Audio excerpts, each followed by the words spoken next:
On today's episode of Project Pundits Unplugged, Jim is not social.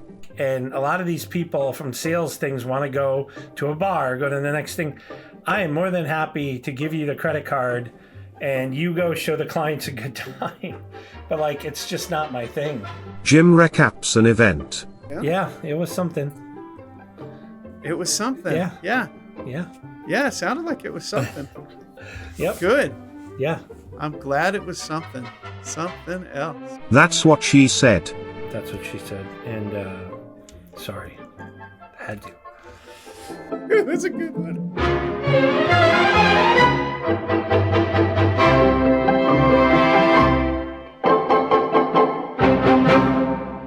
All right. Ready? Okay. You want it? Oh, I got an itch. That's what we're using to start right there is your itch. And I'm about to scratch it. That is the opening. Welcome, everyone, to today's version of the podcast, which Jim started for us by itching. I love that. That's fantastic. That was our introduction right there. Jim, how do you feel about that? Did you ever have the discussion with your kids where they use itch as a verb? Like, I got to itch that. Well, itch is a verb. It's not. Well. It is. No. You can itch. You can itch. Hang on. This is a matter of public record. Go ahead. Itch, verb. Noun, verb. Be the site or cause an itch. The bite itched like crazy. So it is a verb, but it means to be the site or cause of an itch, not to scratch. So that does not sound like itches. Good. Like you're assigning, that's what's that when you're assigning a human characteristic to a thing? Anthropomorphizing. Yeah. I get the idea. It's it itches, but it is a verb. It's just but it's not a synonym to be scratch. The source. No, at all, not at all. It's so you're right in that it's used incorrectly often. I was itching my arm when what that would mean would be I was causing my arm to be itchy. Is that started off great so far? This is awesome. I'm loving this. Keep going. Yeah, we're kicked off. So as you can tell, Braden and I are a little out of practice having not recorded an episode in an extended period. So we're gonna not only get through this one in relatively quick manner, we're gonna put the video out quick so it's not stale, because this world changes now at an even greater pace than it has been recently. So we are exactly 1 week from Election Day. Yep, in which I think, again, almost everybody was somewhat surprised, maybe not in who won the election or how it turned out, but I guess the pretty clear, consistent message and pretty decisive wins across the board for Trump. So I think that surprised a lot of people. Maybe not so much that Trump won, but it surprised me that not just that he won, but also that he won the popular vote. I was not expecting that. Yeah, and by any of the forecasts that I saw, I was not expecting that. Yeah, and it wasn't. I mean, in our election, in the way the elections have been going, it wasn't really that close. I think it was 51. Was I watching the wrong something? Prognosticators, or like, because I was on 538. I was on a wide variety of sources that I would have thought would have been fairly objective, and in each of those cases, every source that I was looking at called it a dead heat. They said the election's in question. None of them would have forecast a clear win at all. So for them to be totally wrong like that was surprising to me. Yeah, and Trump picked up a lot in multiple demographics, which was also huge. I think a lot. I was steeling myself for this, and I'll get into why I felt like I had to steel myself for this type of thing. But I think, I don't know if you ever listened to Sam Harris. He's a neuropsychologist. I believe that's his But anyway, he's been an author and he's a philosopher, lecturer, and he has one of the more popular podcasts now, the Making Sense podcast. He is one of the most vocal anti-Trump people, but just very logically and everything else. And he did a short 40-minute kind of reaction to the election, and I thought it was as close to how I would try to check. I'm not nearly as articulate as he is, but I would recommend people watch it. We could put a link in there. But I think his take, and I tend to believe it, was that the people were really sick of the cultural war, and they wanted to send a message of, all the stuff that's going on, and and it made people uncomfortable, and they're pushing people into areas that they don't believe we should go. And the irony is, all these people believe in equality across the board and equality of opportunity and everything else, and it's just felt like went way too far with that stuff. And it's so funny because Republicans in general were always like family values, and we want our leaders and our politicians and our sports and our athletes and everything to be models for our kids. And we could not have gone further away from a model for your kids than Donald Trump. And never mind, other things I'm concerned about, like casting aside all the political norms that have built over 200 years in this country, and all the other standards he just, throws to the side and everything else. Like, I don't know. But it is where we're at. It's going to be interesting to see. So right. I mean, I think many people, I'd consider myself in the category of some of his policies, while not agreeing with him as a person individually, right? And I think there were probably a lot of people that probably fell into that category, but not supporting all his policies, right? And there's many. In fact, I'd say the Republican Party generally doesn't agree with many of his protectionist policies. There are many fiduciary and financial things. He was talking about some of the things he's interested in doing with the Fed that just make me shudder, right? I'm like, that needs to be an independent body that protects hard financial decisions from political influence. And I'm wholeheartedly agree. I don't want a Republican or a Democrat influencing the Fed. I already think the Fed's doing a crappy job, especially with loosening up right now monetary policy, which is a huge mistake since we're still in the middle of inflation. Yep. But people who don't have assets don't care about these things. Oh, good Lord. Separate conversation. Anyhow, but I'm really curious to see. So how do we think that the election influences kind of the business coming up in the next 4 years, right? And particularly, so you've got Trump won the presidency, the Senate is locked into, and the question is just the House, and it all indicators seem to be that it's likely, if not to have a majority, at least be almost in a dead heat. And I think especially when you have moderates in the middle, the House can kind of go both ways. You can get a smaller group of people that can influence things in different ways, right? You can get the gang of 10, the gang of 20, whatever, that get together and say, hey, we're moderates, or I might be a blue state a Republican or a red state Democrat, and I have to act in ways that are not always in perfect sync with my party. And so you get interesting thing happens. But I'm curious, implications, what do you think over the next 4 years in terms of, I'm hopeful, I'll say, if I could hope for anything, it's that you've got at least some more predictable, a more predictable business climate than you have the last 4 years. Well, you'd which think has been right? I would hope. Yeah, I know, but it's increased. The last time he was in office, right? I mean, he did things that were pro-business and different things, but it was still an unstable environment. Like, businesses not didn't predictable, know. Right? Not predictable. You're right. You're right. Like, you're right. You just slap tariffs on, and So there's a protectionist item that I would have said no. That's crazy. If you look at the origin of the Great Depression started with counter tariffs being thrown on each other in international business that eventually escalated to the point where we stifled a whole bunch of economies by doing these really stupid things. And as a result, I'm not a fan of that. So you're right. I think in some ways he's a loose cannon, but he didn't have control of this. Well, I'm trying to remember. He only had one. Yeah, and he had the House, Senate. I think, House, but not the Senate. Yeah, right. That's what it was. And so that's the way I like it, is to have the House and Senate split, no matter who's in the White House.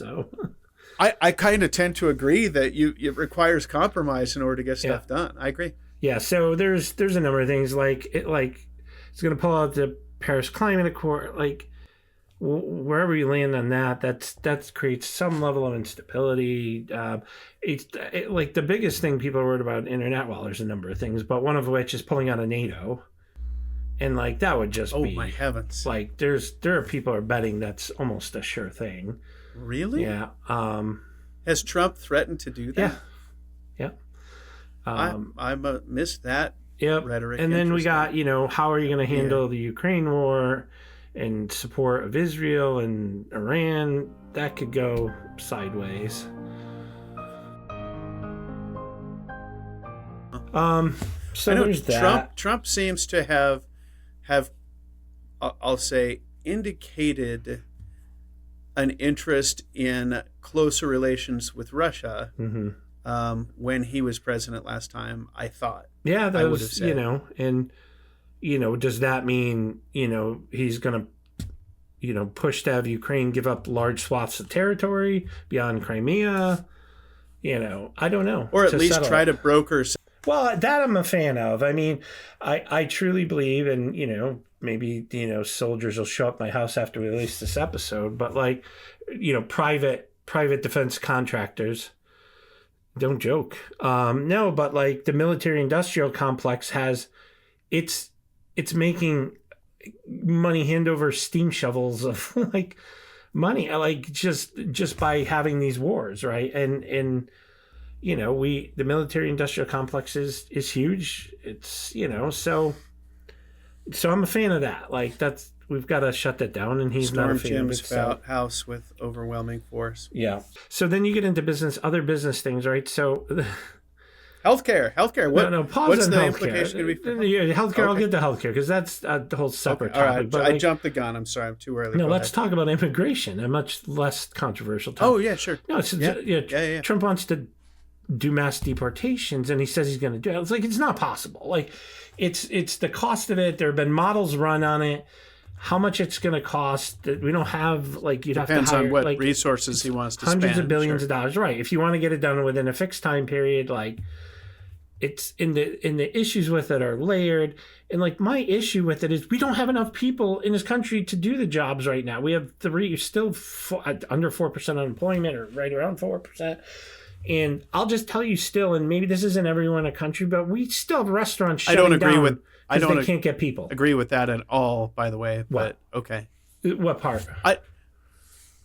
I think what we've done is we've created situations. There's reasons that we don't have enough people for jobs, and that is we've said some jobs we won't allow.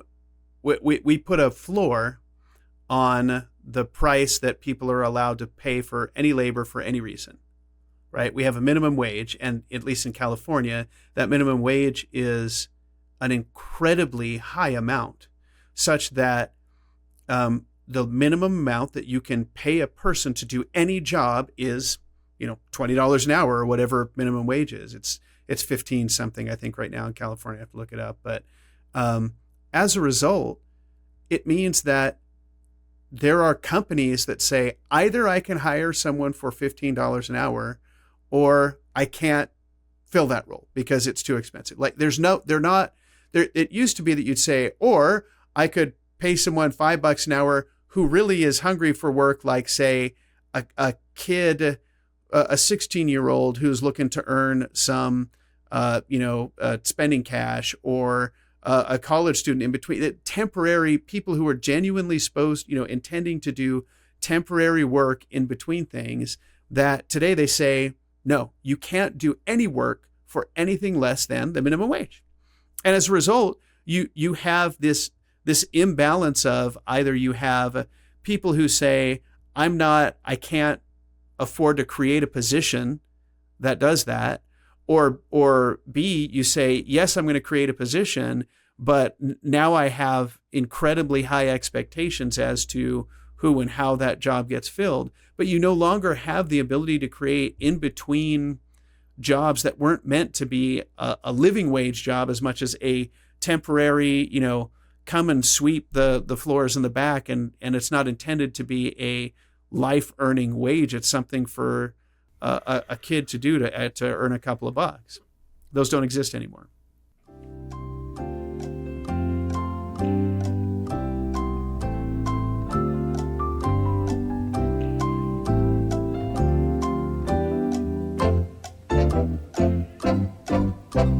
I'm not prepared to have that conversation, but like silently ponders. Is a career at McDonald's not meant to be a living wage job?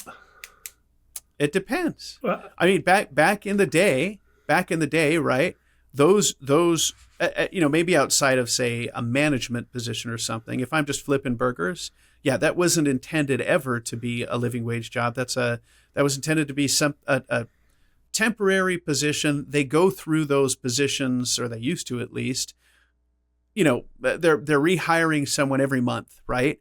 And those are intended to be temporary jobs that you go through as a college kid, as a high school kid, and then you go on to permanent wage jobs. I don't see how as a career you really want to say, I'm for the rest of my life going to go flip burgers. It's where we've landed. So I mean, I have to think about this. We'll have to come back. I know to it, it's where we've landed. Like I don't Walmart, agree with all the it. grocery stores, like they want to pay everybody a living wage who are stocking shelves, and because they have to support their family and two parents. And you price out a whole segment of the population that once had the ability to get a job that now don't, because you have high school kids trying to compete with 30-year-olds who want to just do this for the rest of their life. And so the high school kids, the college students, so that's in the between irony of it. Semesters don't have recourse. And I just, the irony of this is I don't actually feel like this is a longer topic, but like I don't think most Americans want to do those jobs. They don't want to do them. They don't, and when they do them, they are, pardon my French, bleep this out, Richie, at doing them because they don't care. And so maybe it's the same disagree. thing. No, maybe it's the same thing. I worked at a sandpaper No, I'm not talking about kids. I'm not talking about kids. I'm talking about people who are middle-aged, who are working at Walmart and just think that that job is below them and they don't want to even do it, but they do it. I think I'm saying the same thing as you. You're making my point for me, is people who have no desire to upskill. Yeah. People who just say, so don't pay them a living wage to exist. Then, well, what you're doing is you're incenting them to not improve themselves. You're incenting them to never change. And to me, I say now you're talking what I would call traditional Republican versus Democrat thinking, where one says incent them to make something better of themselves, and the other says take care of them no matter what they do, right? Yeah. And I don't want to cross topics.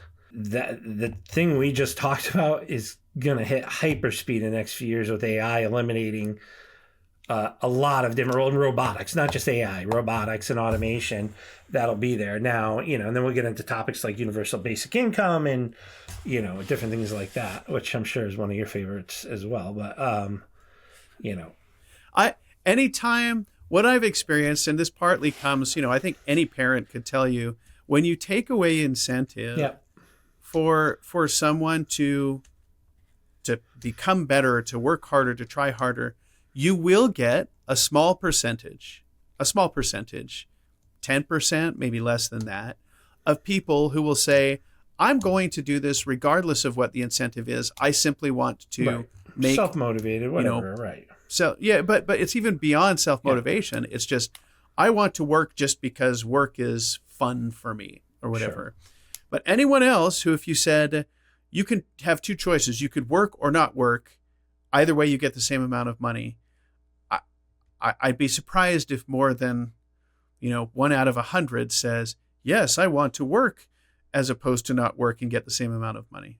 At least communism tells us that that's the case. Now, communism was a little bit different in that they held a gun to your head or sent you to a gulag if you weren't doing, the work. So they said, tell you what, you can work or not work, but if you don't work, it's not just you're going to get paid, you're also going to get paid, but go work in a gulag. And so they would say, okay, fine, I'll work. So I think it's a broader discussion, and maybe that's one we'll come back to, because we're gonna inevitably be in some situation like this, at least for if not permanently, in at least a transition period.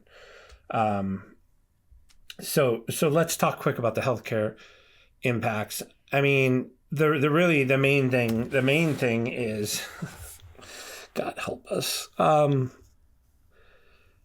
Pharmacy, right? I mean, isn't pharmacy one of the big ones that they've been big poking one at is and looking a at? name.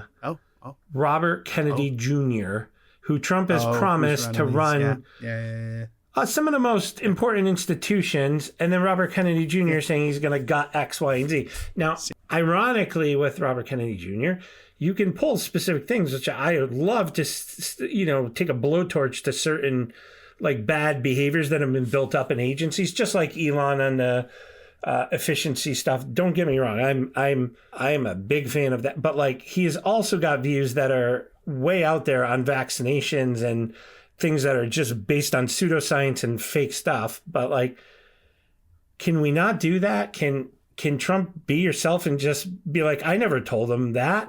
And just too late. No, Jim, he's promised.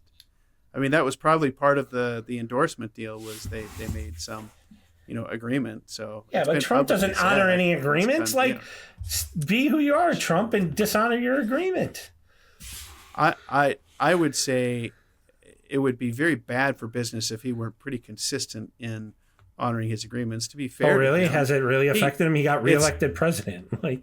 It's less. I think it's just people more don't like what he says he's going to do. But he said, "Hey, I'm gonna, build walls," and he built walls. Yeah. A lot of people didn't want him to build walls, was the problem. But I think he was pretty consistent in sticking with his agreements. It's just people didn't like the agreements he was making. Yeah, well, we'll see. I mean, Robert Kennedy, it's gonna be interesting to see how that one turns out. I think particularly, I know there's been lots of talk on, I think one of the early targets that we're going to see, if I were to do a prediction. So far it's just been a gripe session, but yeah, I think we're going to see early focus on prescriptions. I think it'll start with Medicare and reimbursement rates coming out of CMS. And then ultimately the rebate program, I think, will be another thing that they look at closely. Which for those who aren't super familiar with the ins and outs of pharmacy and how the business is run, a lot of most of us pay prescriptions from a commercial perspective. We pay on our employer insurance, and most of that is driven by essentially two things. One is the reimbursement rates that come from Medicaid services, and then the other is that are indirectly determined by this program called the rebate program, which is a significant driver for drug costs across the country. Yeah, PBMs use rebate, but PBMs and manufacturers, it's a big mess. I mean, Mark Cuban has been pushing with cost plus drugs. If for those of you who don't know, I order all my steady state drugs from him without insurance. It's cheaper. It's cheaper. Right. Increasingly, surprisingly, right. Yep. That direct model, not for all drugs, for some drugs. Yep. But for some drugs, right. Insurance would cost me more than to just go and get them. You still have to have a prescription. But with a good RX card, I can go and get, some drugs cheaper than I could with insurance. Yep. And that rebate program is a big driver of, especially a lot of brand name drugs. And, it's these, the incentive, it's definitely not ethical. I'll say that.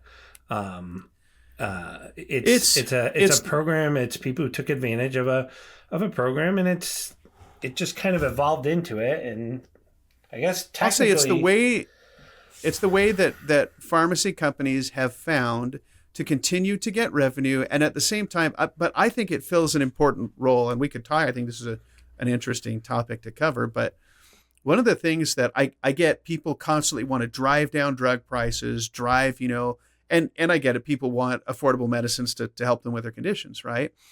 But there's a balance between having them be free and having no revenue there, and the innovations that come. What happens when you take away it goes back to incentives. If I take away incentives from pharmacy companies to not make money anymore, the innovation dries up, right? They say, okay, my R&D budget now is, sure, of course it does. They still have to be in business. No, yeah, well, they can be in business, but not innovate. This is what I'm saying. So I can still crank out the Lipitor. I can still crank out the, whatever pill factories. They make their money off the new drugs. I can maintain the new drugs that I'm making, but the finding and exploring and doing the clinical trials and all these other things it's both. Come from the revenues of their. And we fund a big majority of the drug development in the world, and the drugs are sold outside of the U.S. at a much lower rate. So totally, that's got to even out somehow. And we fund that. I'm with you. All I'm saying is it doesn't get passed down to the Americans. It gets passed down to everybody else outside of America. And by the way, drug development is not just done by pharma companies. It's government funded. There's a large amount of government funding for discovery and everything else. And the benefits go to the pharma companies and not the government and not the people. The government funding is minuscule compared to the commercial revenue. But I mean, I'm all for it. By the way, I'm all for the capitalism piece of this and everything else. Just, again, you're trying to incent to be. Look, my issue with, we didn't talk about tax cuts. So tax cuts is another one. I'm a big fan of tax cuts. First of all, lower the corporate tax rate, but get rid of all the exceptions and exemptions for the businesses, and all the subsidies that you've built up for all these industries, and then just have a tax rate that's low. You can't basically say I'm not going to tax a whole bunch of people. Corn's not going to get taxed. We're going to have ethanol. We're going to have all this, and you're going to have, and then all of a sudden you're going to hack the tax rate. Those exemptions, Jim. Those exemptions are so long, and they've been buried in so many laws. So bad. It would be tens of years to untangle all Not of according that. to Elon Musk. A hard one to do. So you got the tax. But just the incentive model. So you do the tax. This is the other thing with the tax cut. This is what really bothered me the last time. It did create a lot of profit. And it wasn't even transparent. It wasn't even opaque or anything about what happened with the majority of those profits. The significant majority of those corporate profits went to stock buybacks. Almost all of them. I forget what the number was. It was trillions of dollars in stock buybacks, which shareholder value. But that is not what we were trying to do with incenting the behavior. It is. Then the stock market goes up, and those, everyone who has retiree accounts, who has money in the stock market. So again, what about the whole lower and middle class that does not participate in the stock market? I mean, theoretically it trickles down because there's more investment in businesses, but that didn't really it didn't happen.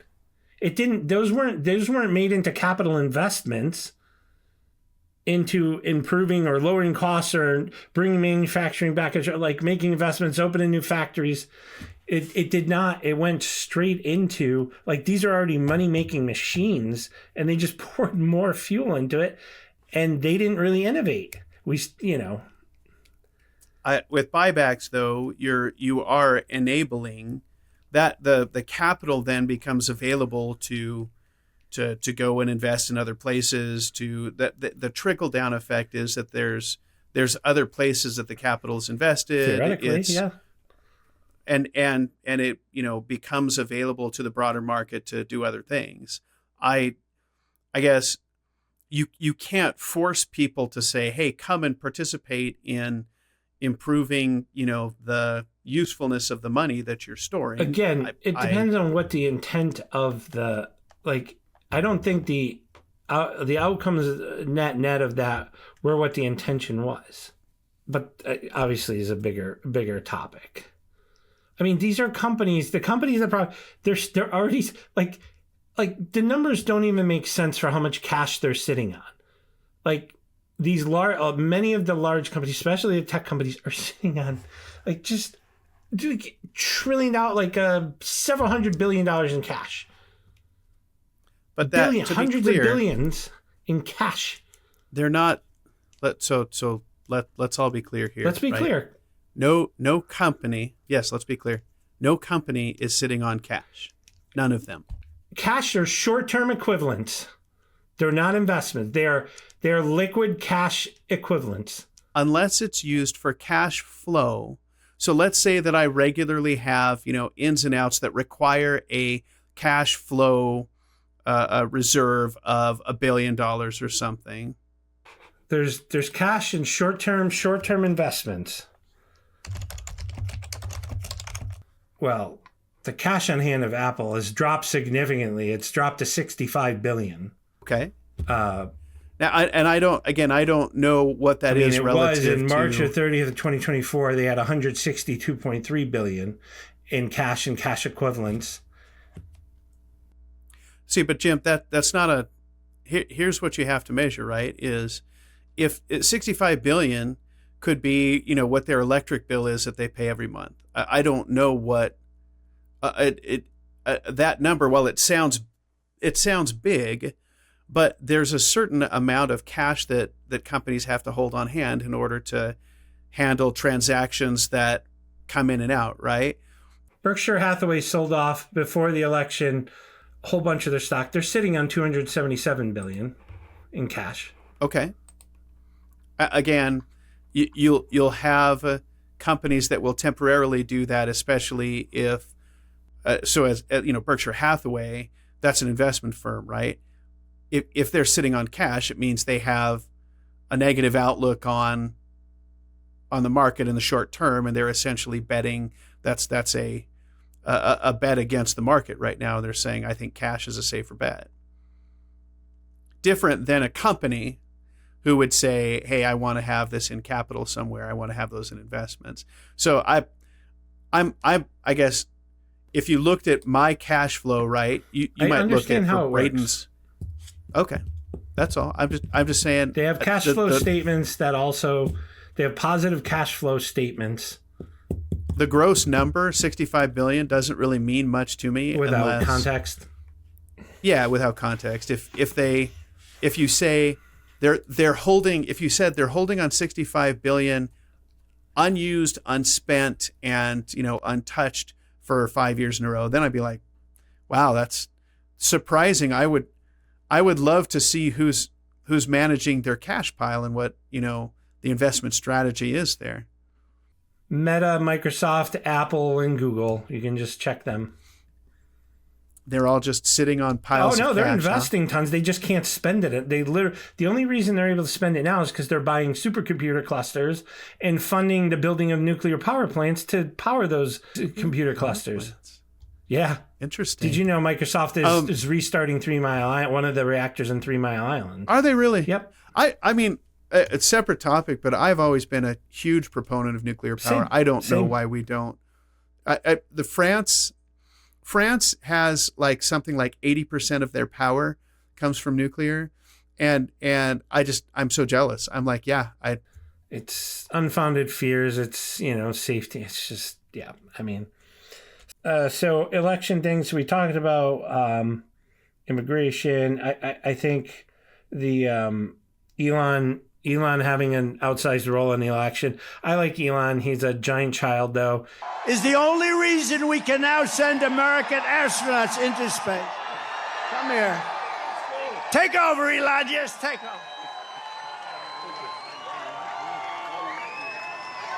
And there's half of them that I'm just like, dude, you're smart, stay in your lanes, but would I like him to go have an Office of Government Efficiency and start ripping apart those agencies?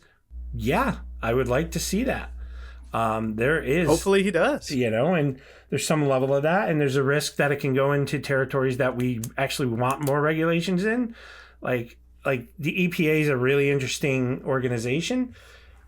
A lot of the EPA, we need the EPA to put I think a control point on capitalism. You don't want to have just freewheeling capitalism, but like at the same time, they're also a bureaucratic organization who has some bad policies and things in there as well. So I'm interested to see if that gets any legs. We talked about corporate taxes, which Trump wants to bring to 21%, I think he said. It's at 28%. Bitcoin. So two other things. So he says I don't know if he understands. I don't think he understands it, but he's supportive of cryptocurrencies now where he wasn't before. Bitcoin's over 80,000 now. Oh, and then the last thing was Biden had put in place, and his administration had put in place, I think there's still draft. I don't know. I should know this given that I'm in this world.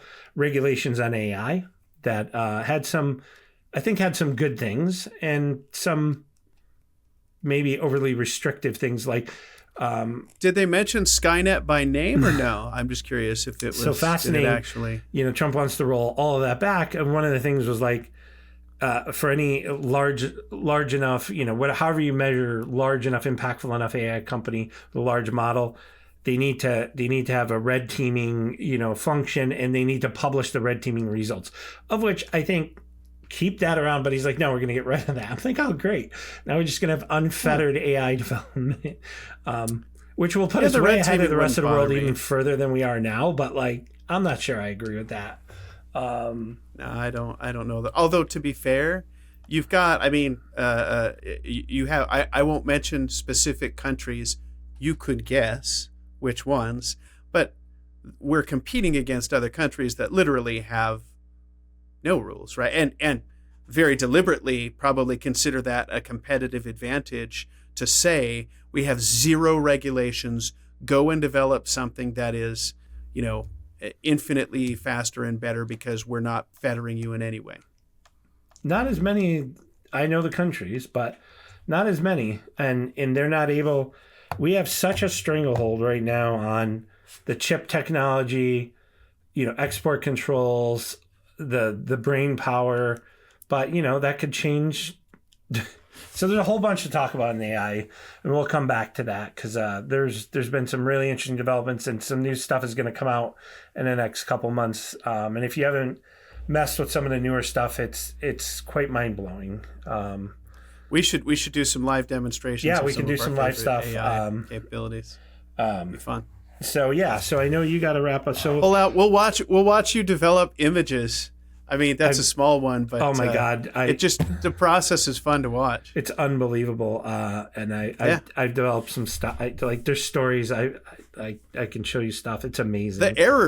The errors are way more fun than the things that are successful. They've gotten text to work. I know. They're getting too good at recognizing. But it patterns. Is funny now with some of the errors. The you errors get were way more fingers fun.